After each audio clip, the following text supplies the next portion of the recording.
Today I wanted to tell you a little something about my book called Lowlands. You can see the front cover there. There's a look at the back, and if I can find one here, yes, this book has illustrations in it, so it kind of paints a picture. This is a very hard novella to talk about without spoiling it because it's got a twist in it. But I guess the best thing I can say is there was a Twitter account that was constantly tweeting the same thing. It was saying the CIA just confirmed last week that remote viewing is real. And so I would get that tweet, I would be like, what is remote viewing? What is this? Is this true?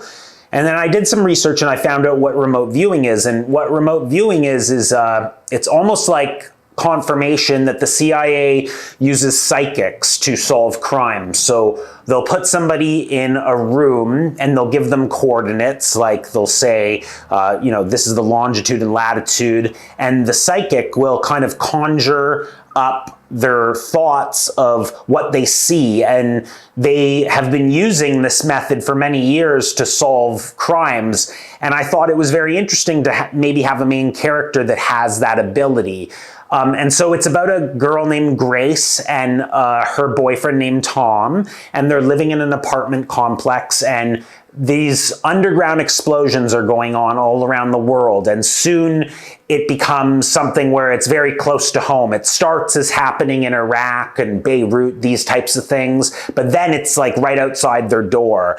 And it kind of sets off this like panic, not unlike the panic that we saw during 9/11 or COVID-19, where everyone's confined inside and there's a lot of conspiracies swirling around about what could actually be going on. So Grace, having this ability, starts to investigate using remote viewing, and she kind of discovers that there's something nefarious going on. I'll just leave it at that. So what's interesting to me about this story is it's based on, like I said, it has a twist in it, and I don't want to spoil anything, but it was actually my girlfriend that gave me the idea for what the twist is. So what I can tell you is this, is she said to me, she gave me an idea one day, and I remember thinking to myself, that goes so good with what remote viewing is. Remember, I described with what remote viewing is, and I said to myself, when my girlfriend gave me the idea of what could actually be going on in this story,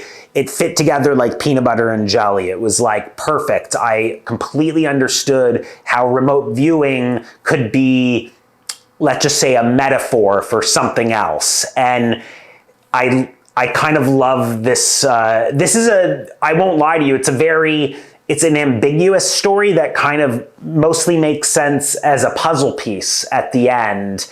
And I liked the idea of telling a story that has this perspective that you wouldn't really necessarily know what was going on truly until it all culminated. And it's very much a story about temptation and second chances, and a kind of like, it imagines a moral framework for all the actions that happen on Earth as viewed through the perspective of maybe we are all working towards redemption, even if that means regenerating and trying again and again and again.